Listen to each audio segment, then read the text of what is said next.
It's been almost 2 months since the police killing of Tyree Nichols in Memphis, Tennessee. 5 police officers have pleaded not guilty in his fatal beating. In all, the city's investigation into the incident has implicated at least 13 officers and 4 fire department employees. White House correspondent Laura Barone Lopez recently spent some time in Memphis to explore where the city goes from here. And a warning, the story contains some disturbing images. Lifelong Memphian Keedron Franklin wants his city to be different. I love to see not a police force, but more like a community guiding department, right? I'd like to see more therapists, more health specialists in our communities. Following the killing of Tyree Nichols, Franklin, a 36-year-old community organizer, thinks change won't come from the Memphis Police Department. I have no trust in them to do anything. They've had this long to try to do something. They've been knowing that it was terrible, so I don't have any trust that they will do the right thing. Despite the disbanding of the so-called Scorpion Unit, whose officers fatally beat Nichols, many Memphians say the culture within the entire police department is to blame. Disbanding that unit does not disband that mindset.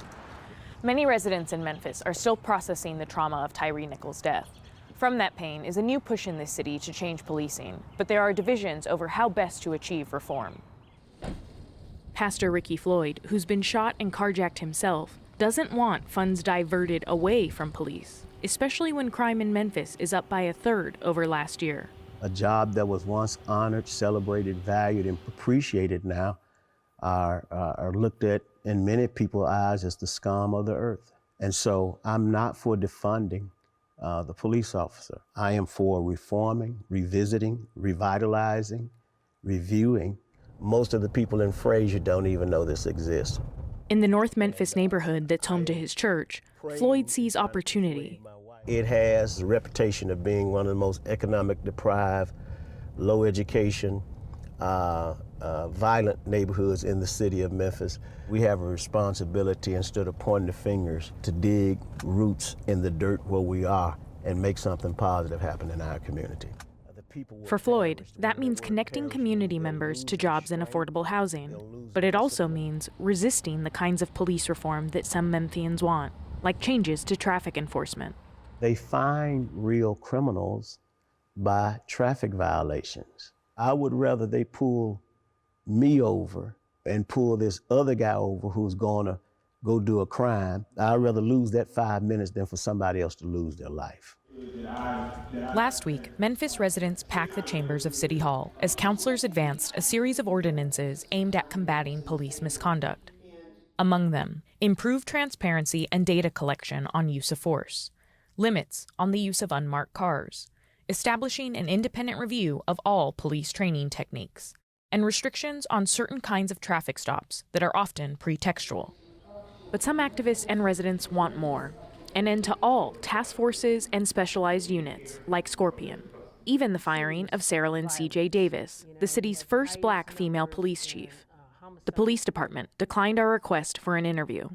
You've been somewhat critical of the transparency from the Memphis Police Department. Are you satisfied with what you're hearing from them and from Chief Davis? No.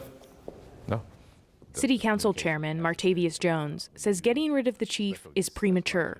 But to not be in front of the public in an instance like this just gives the impression there's something to hide.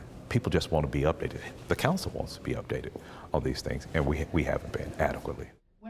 Jones also wants a better understanding of the role of those specialized units before he calls for their elimination. And he says funding shouldn't necessarily be diverted from police, which means the city may need to raise taxes to help grow other services. I look at what we've done as a city. We have continuously increased the police budget, but when we look at the activities for young people in our community, there's been a serious decline. I think that a large part of our issues here from a crime standpoint deals with our high poverty rate. Today, almost 1/4 of Memphians live below the poverty line.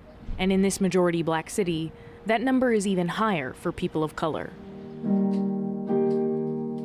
Lisa Bennett, a retired educator who spent more than half her life in Memphis, says more money should be given to Memphis schools instead of police. I'm a 52-year-old lifelong Southern Black woman. I have a history of not good experiences with law enforcement in my own life, that part of me is almost afraid to be hopeful because I don't want to be disappointed. It's pretty traumatic. When Bennett was about 3 years old, her father was killed by police. I'm enough of a realist to know that policing is not going to go away. You know, MPD is not going to be disbanded. But I do think that there needs to be some cultural shifts. The system and the culture of policing allowed them to beat a man to death and feel confident that it was okay to do it because they did it on camera. Bennett mostly supports the city council steps so far, but as Memphis charts a path forward, she's not confident they're enough to create lasting change. For the PBS NewsHour, I'm Laura Barone Lopez in Memphis.